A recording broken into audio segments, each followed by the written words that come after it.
What's up, squaddies? Welcome back to the channel where we cut through the palace propaganda and tell you what's really happening behind those gilded gates. If you're new here, make sure to hit that subscribe button and ring the notification bell because we're about to dive deep into the latest royal melodrama that has the institution absolutely spiraling. Today we're talking about the weekend's explosive reports about Prince Harry allegedly wanting to become a working royal again, and spoiler alert, it's complete and utter nonsense designed to make Harry look desperate while the palace plays victim. But what's even more fascinating is how royal commentators like Celia Walden are still pushing this narrative 5 years later, proving just how badly the Windsors messed up when they rejected Harry and Meghan's half-in, half-out proposal. Let's start with the facts, because in royal reporting, facts are often in short supply. On Monday, multiple outlets ran stories about Harry's supposed fictitious desire to become a working royal again. But here's what you need to understand about these stories. And this is crucial. The sources are never actually from Team Sussex. These leaks are coming straight from Kensington Palace and Buckingham Palace's rage-briefing WhatsApp groups. Yes, you heard that right. They have actual group chats dedicated to spreading negative stories about Harry and Meghan.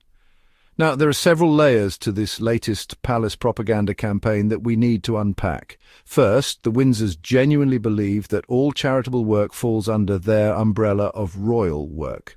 So when Harry does events with his private patronages in the UK, the charities he's always supported, they act like he's somehow violating the Sandringham Summit Agreement. The audacity is absolutely breathtaking. Second, for years now, the royal family has deliberately conflated Harry's words about wanting familial reconciliation with he wants to come back and live in the UK.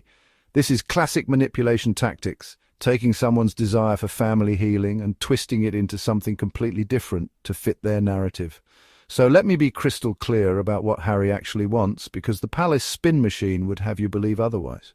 Harry lives in California. He's happy there. He's raising Archie and Lilibet in America, where they can have normal childhoods without being followed by photographers or having their every move scrutinized by a hostile press. He enjoys his work. He's protecting his family's peace, and let's be honest, he's not being physically assaulted by his brother, which is sadly something we can't take for granted when it comes to the Wales family dynamics. At the same time, Harry would like to spend more time with his father, especially during what many are calling Charles's final years. He'd like to feel safe enough to bring his wife and children over to visit, not to live, not to work, but to visit their grandfather and extended family. And yes, Harry would like to continue working with various British charities that he's supported for decades. That's it, that's literally the extent of it. But somehow this reasonable desire for family connection and continued charitable work has been twisted into Harry desperately wants to come crawling back. The delusion is off the charts. Now, let's talk about Celia Walden's piece in the Telegraph, because it perfectly encapsulates everything wrong with royal commentary in 2024. Walden wrote this feverish column suggesting that Harry should be allowed back as a working royal. But her reasoning is so problematic it's almost laughable. First, she suggests that having Harry as a half-in, half-out royal would be safer for the palace because they could have involvement in where he goes and who he sees. Excuse me. This is a grown man, a military veteran, a father of two and a successful entrepreneur. The idea that he needs palace babysitters is not just insulting, it's delusional. But here's where Walden really shows her hand. She acknowledges that Harry has always been incredibly good at the kind of interactions charity work necessitates, and that, like his mother before him, he tends to be warm and natural in even the most stilted situations. So she admits Harry is good at this work, that he has natural talent, that he connects with people, but somehow the solution is for the palace to harness these talents for the royal family's advantage. The entitlement is absolutely staggering.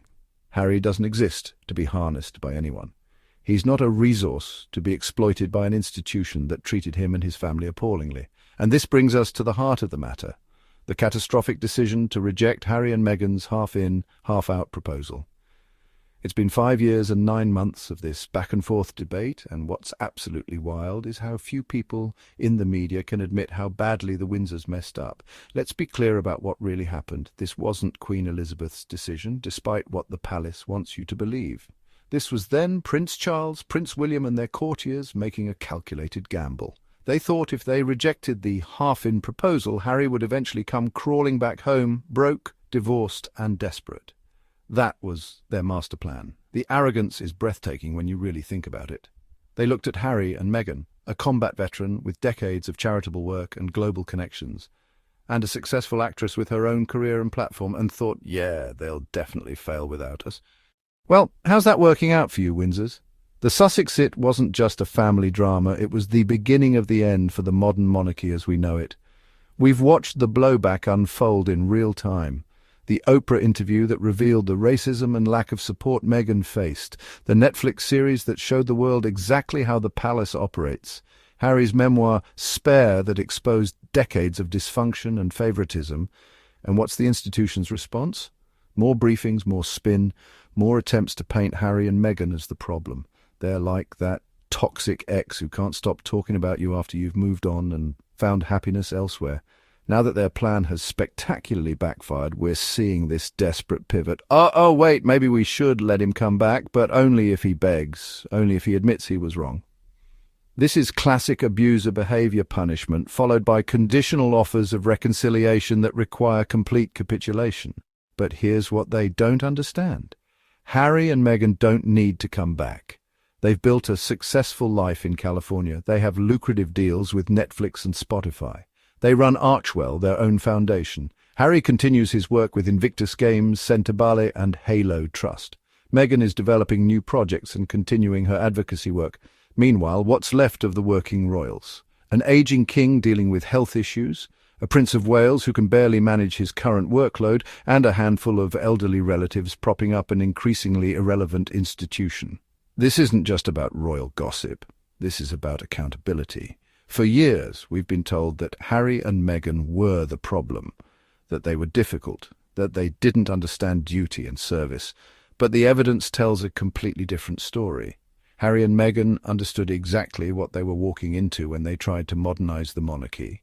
They saw an institution that was hemorrhaging relevance and proposed a solution that could have brought fresh energy, global appeal, and genuine connection with younger, more diverse audiences.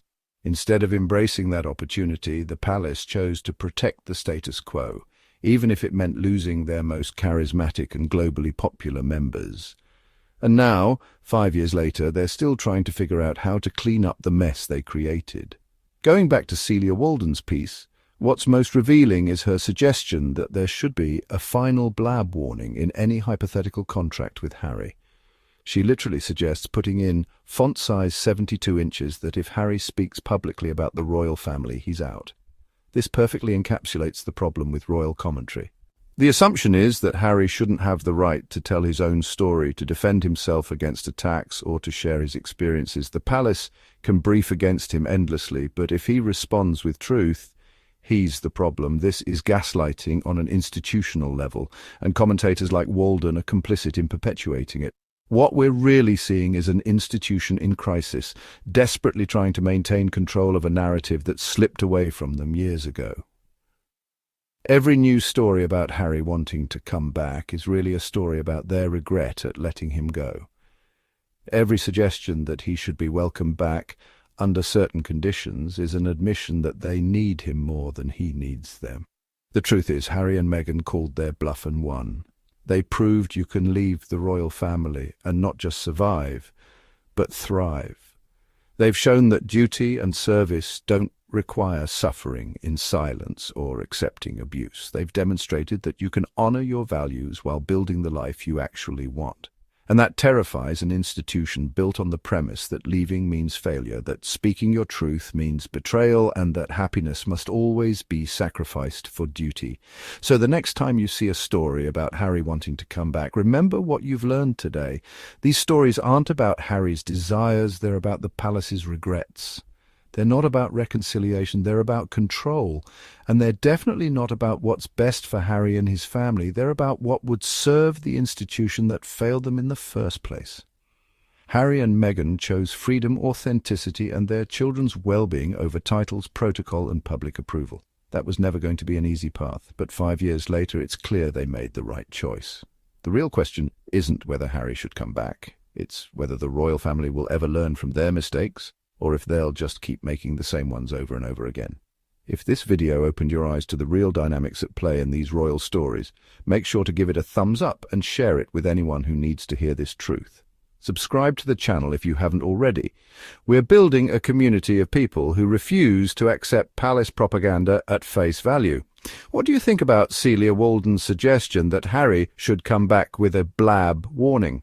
Let me know in the comments below. And remember, the truth isn't always comfortable, but it's always necessary. Until next time, keep questioning the narratives they want you to believe, and I'll see you in the next video. Peace out, royal truth seekers.